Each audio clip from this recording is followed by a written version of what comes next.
47쪽, 마태복음 26장 47절부터 56절까지의 말씀입니다. 한 절씩 교독해서 읽겠습니다. 제가 먼저 읽습니다.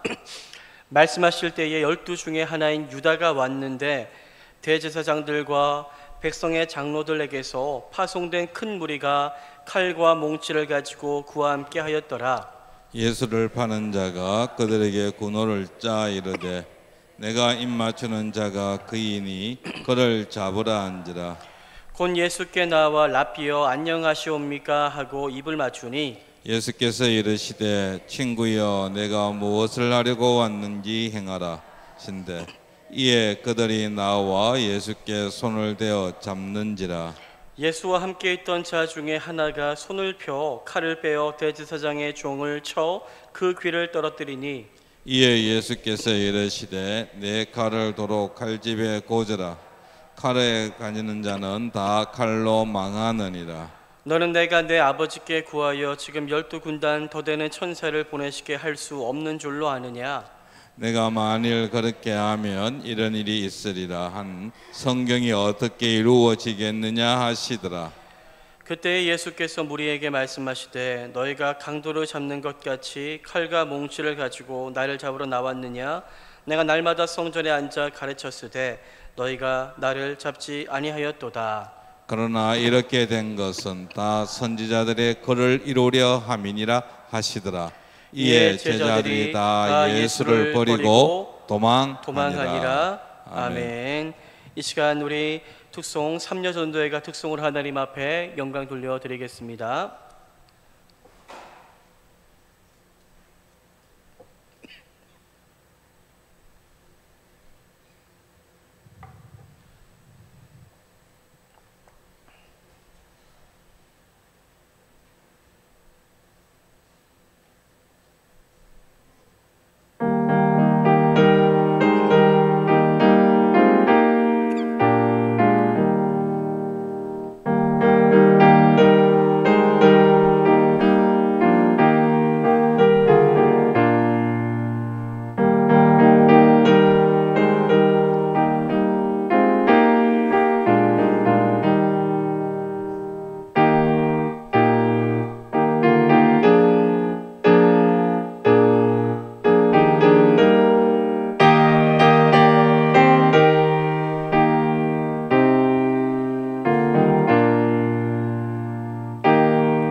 하나님 앞에 영광을 돌려드립니다. 귀한 찬양 감사합니다.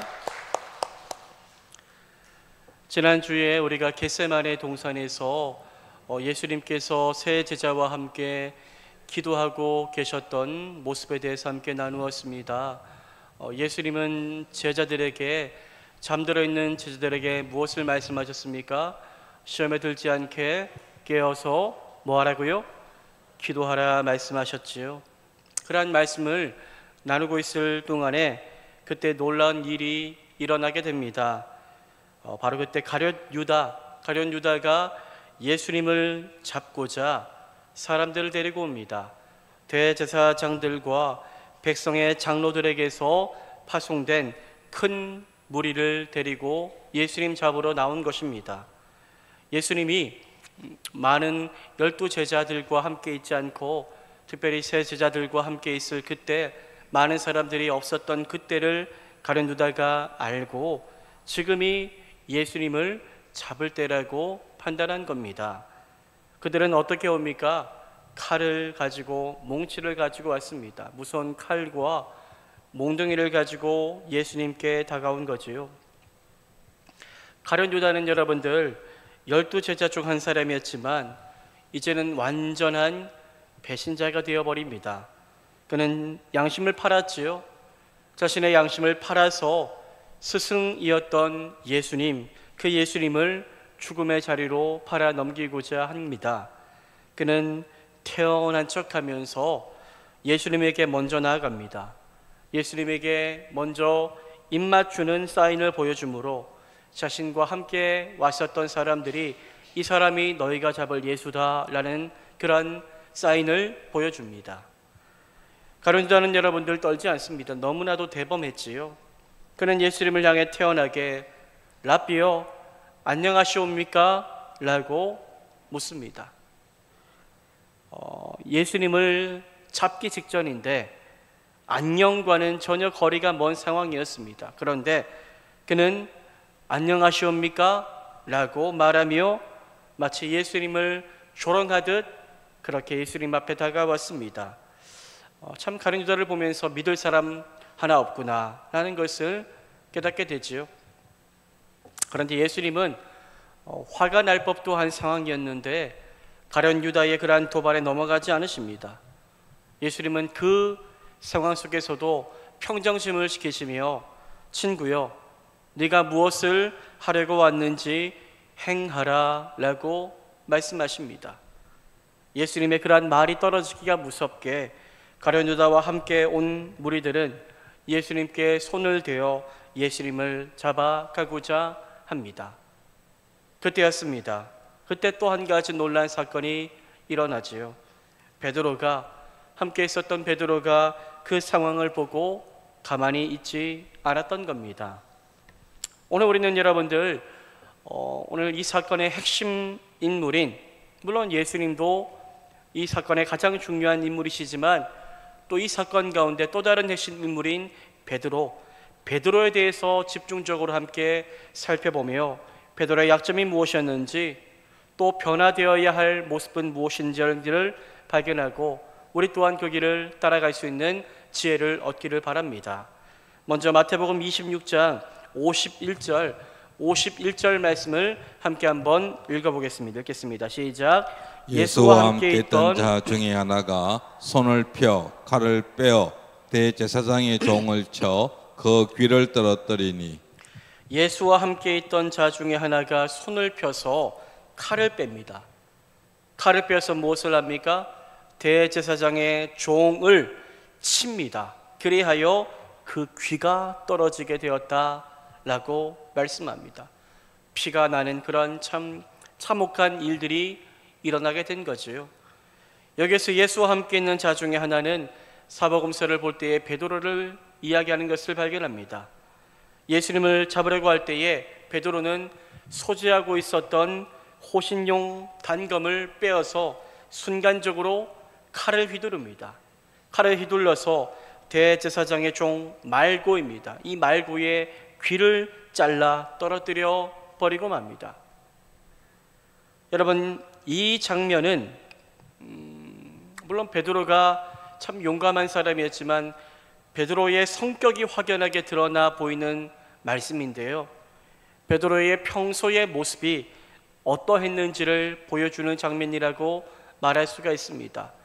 다른 제자들도 있었지만 유독 베드로만 그렇게 드러내어 자신의 감정을 감추지 않았던 겁니다. 사람마다 여러분들 얼굴만 다른 것이 아니라 사람마다 무엇이 다릅니까? 성격이 다 다릅니다. 성격이요. 어떤 사람은 차분하고 어떤 사람은 활달하기도 합니다. 요즘 여러분들 20년 전부터 유행했었지만은 요즘에 또 유행하는데 성격 검사 중 어떤 검사를 많이 합니까? MBTI, 디스크 검사도 있고 여러 가지 검사가 있지만 MBTI 검사를 많이 하는데 베드로는 어떤 MBTI였을까요? 베드로는 성경에 나오지는 않지만 많은 성격 유형 분석자들은 베드로는 이런 성격이다 라고 이야기하는데 ESFP라는 이야기를 하더라고요. ESFP. 여기에 ESFP를 가지신 분들 제가 오늘 뭐라고 하려고 하는 게 아니라 베드로가 그렇다라는 것을 이야기하는 겁니다. 외향적이고 감각적이고 감정적이고 인식적인 사람이 봐도 베드로였다라고 말하는 거지요.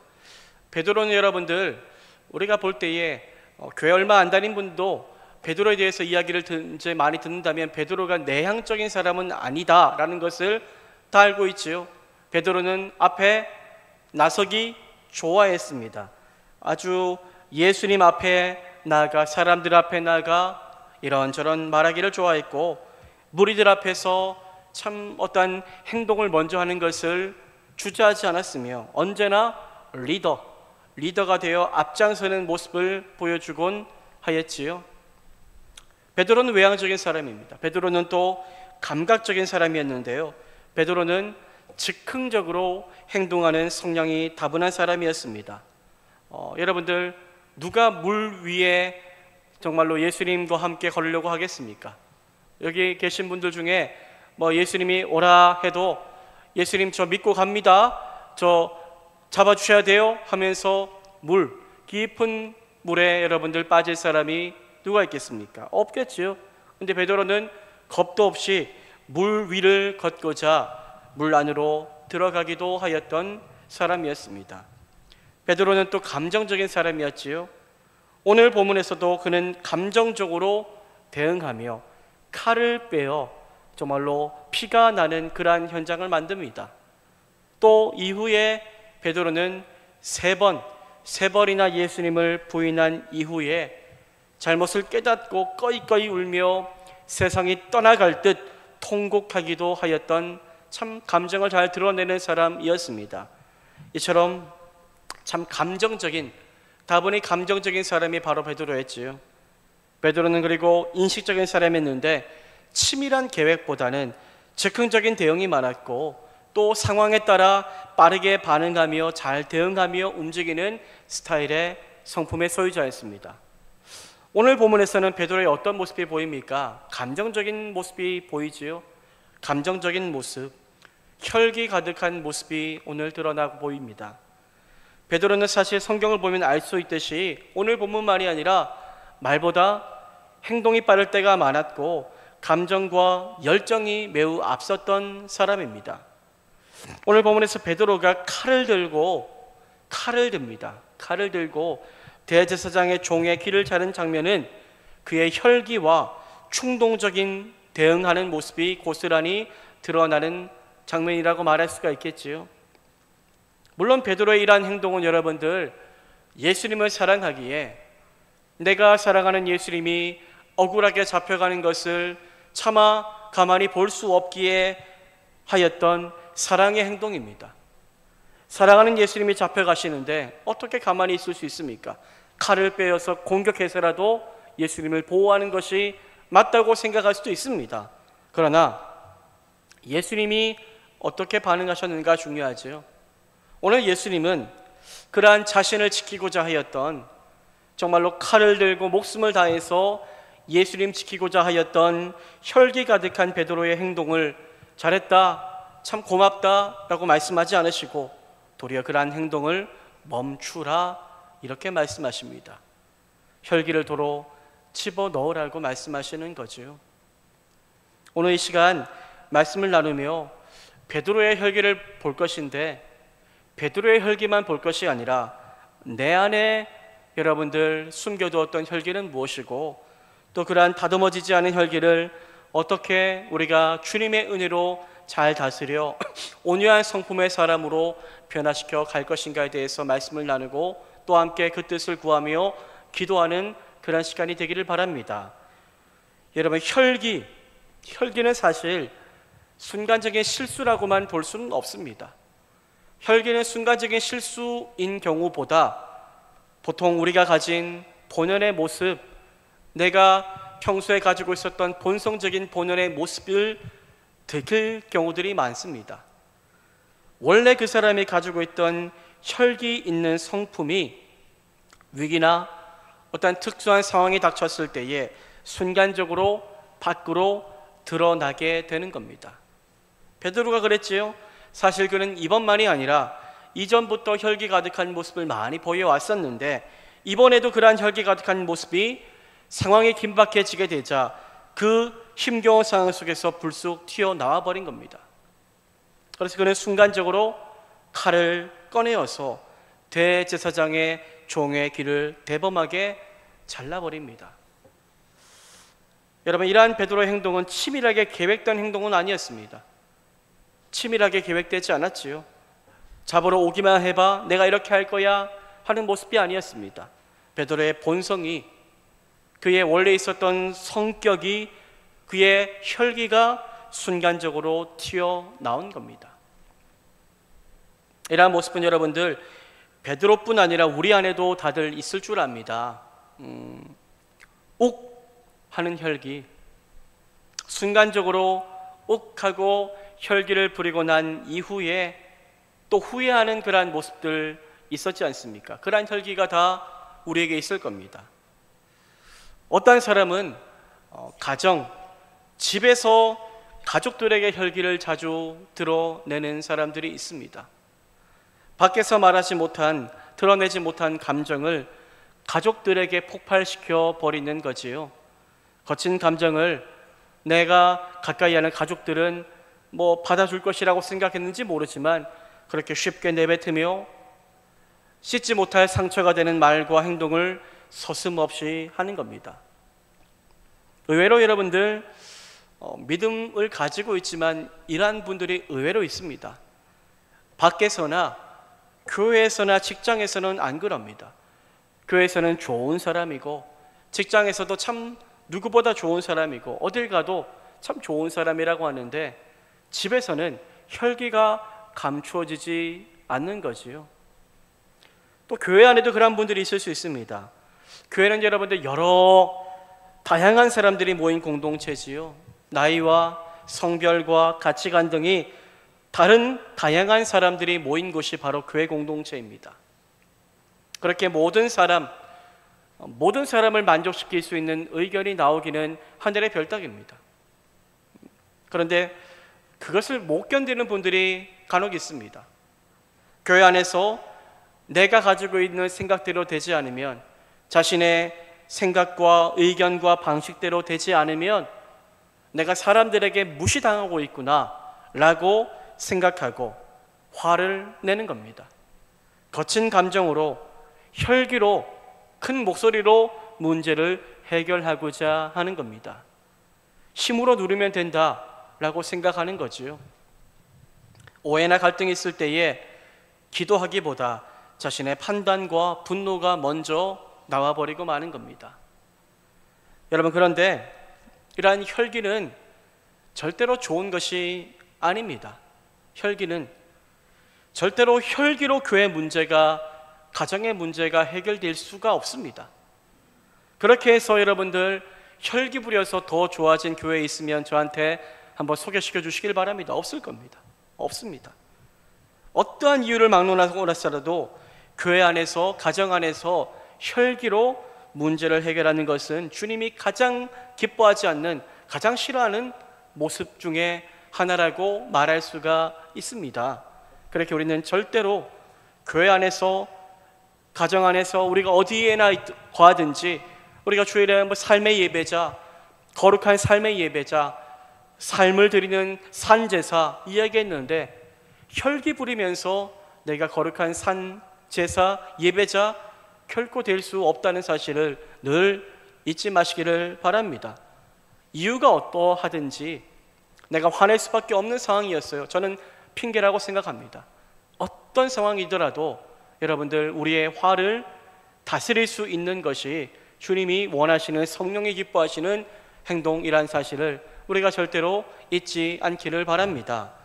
여러분, 혈기는요, 절대로 믿음과 신앙과 함께 갈 수 없는 겁니다. 혈기는 우리의 경건을 무너뜨립니다. 혈기 한번 부려보세요. 믿음 생활이 잘 될까요? 안 됩니다. 혈기 한번 부리면 내가 참 후회되는 말도 많이 할 것이고, 거친 감정을 내뱉어서 누군가로 말미암아 상처 주고 미워하고 이런 일들이 있기 때문에 경건한 삶을 살 수 없도록 만드는 것이 바로 혈기입니다. 하나님과의 관계를 깨뜨리고요, 사람과의 관계를 깨뜨리는 것이 바로 혈기입니다. 하나님의 뜻이 가리워질 것입니다. 여러분들, 우리 안에 혹시나 혈기를 다스리지 못하는 연약한 모습이 있다면 인정해야 됩니다.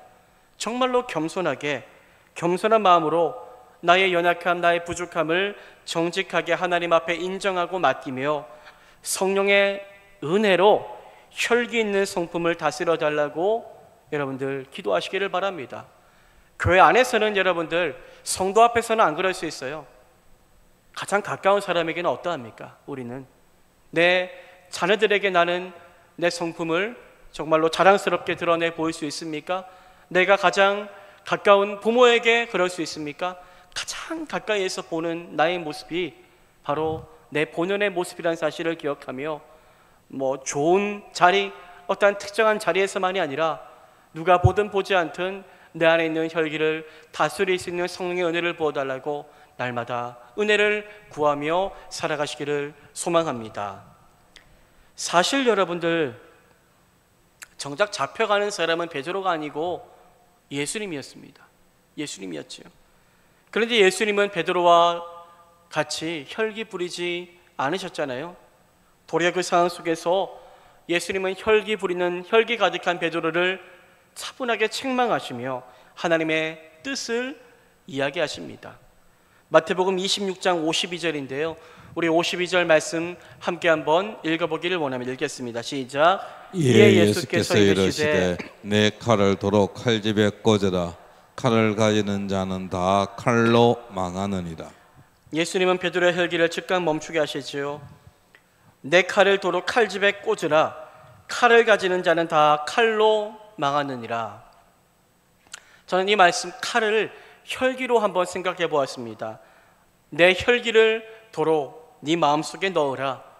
혈기를 가지는 자는 다 혈기로 망하느니라. 예수님은 칼을, 우리 안에 있는 분노를, 거친 감정을, 혈기를 집어 넣으라. 그것으로 해결되지 않는다 라고 말씀하십니다.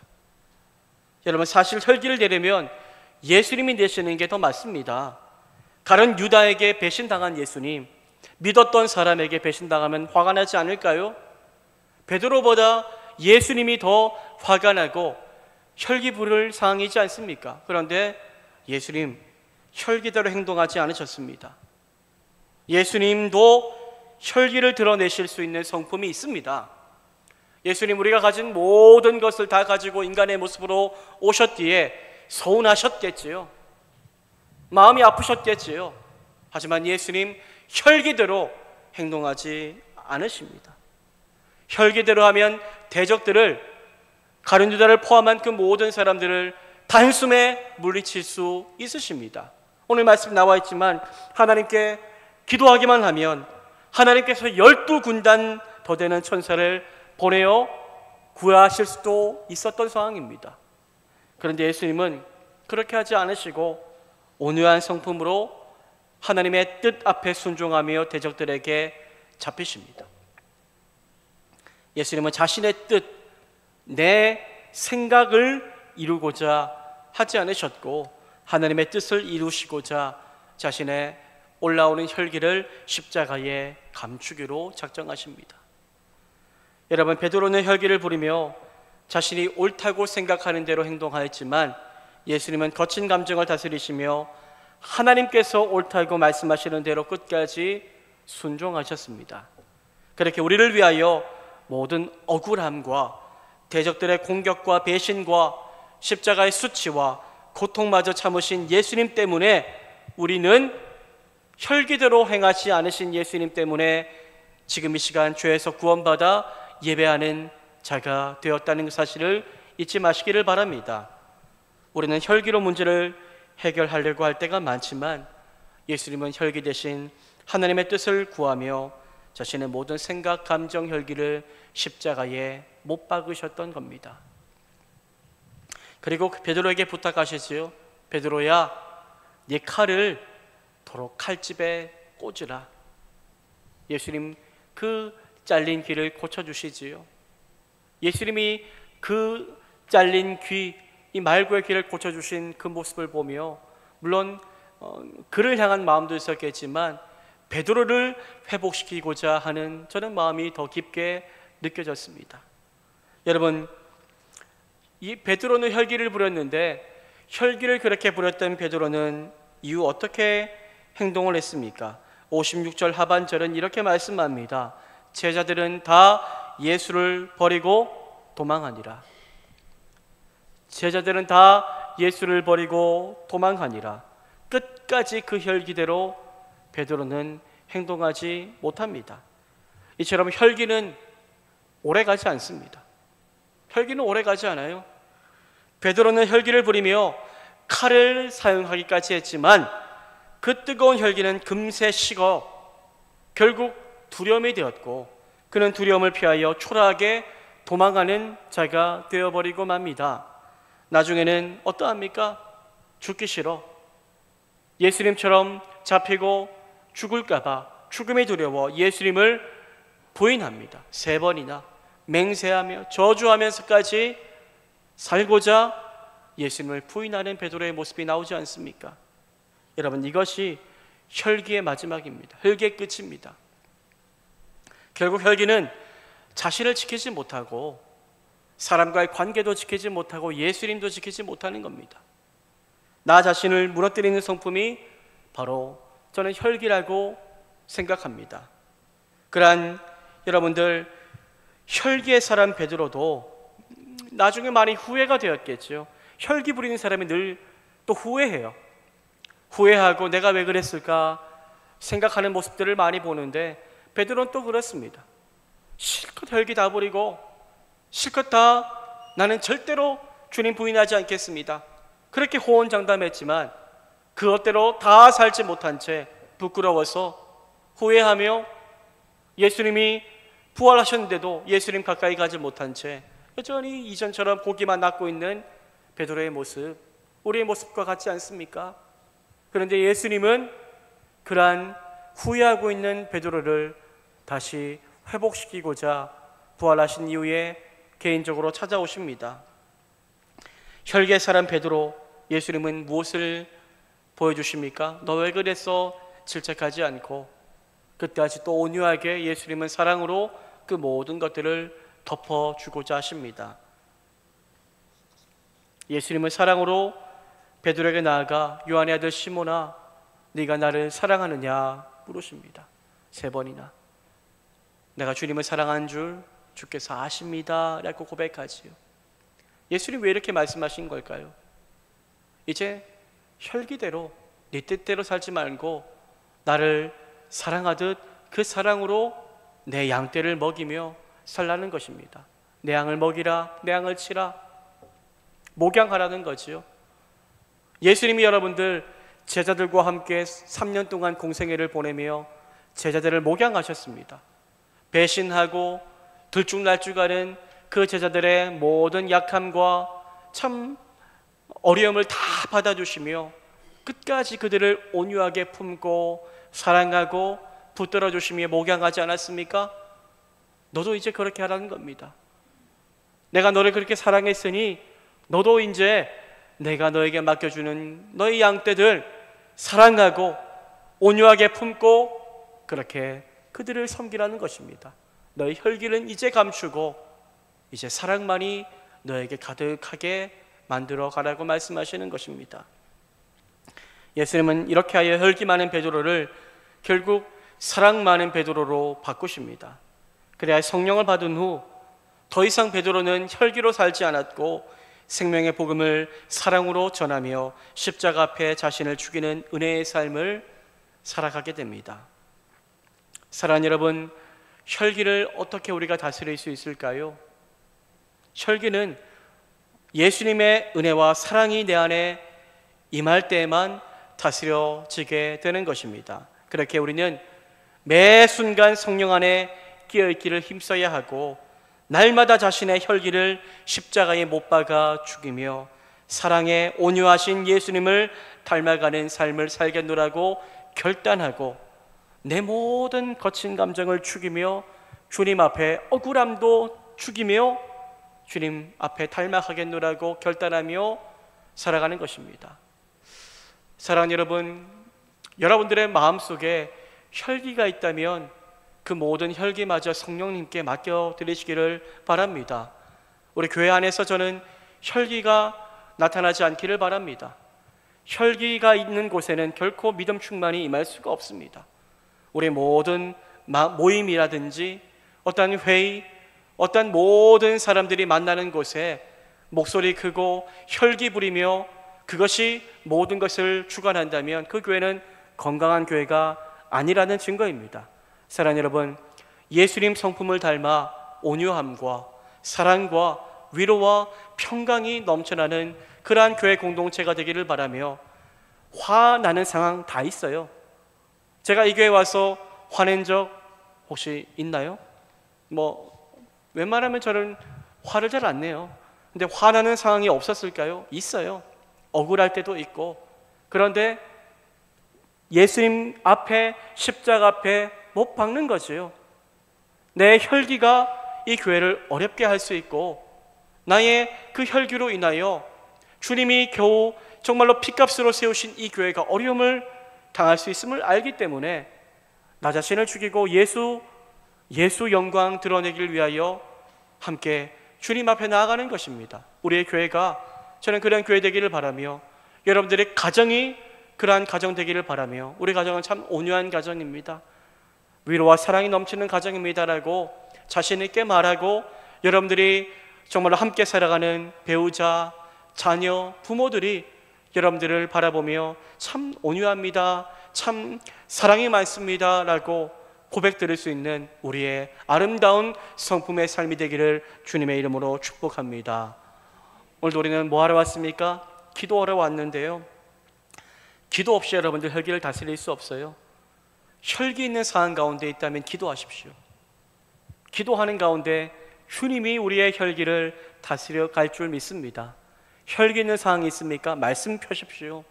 말씀 읽고 또 읽을 때에 성령께서 우리의 그 거칠어진 마음들을 다스려 주시는 것을 은혜 가운데 경험하게 될 것입니다. 오직 은혜가 혈기를 이긴다는 사실을 기억하며 오늘도 말씀과 기도로 주님 앞에 나아가 나를 은혜로 온전히 다스려 달라고 하나님 앞에 간절히 은혜를 구하는 복된 생명의 시간 되시기를 주님의 이름으로 축복합니다. 이 시간 우리 함께 찬양하며 함께 기도하는 시간 갖겠습니다. 내 삶에 소망이 한 가지 있다면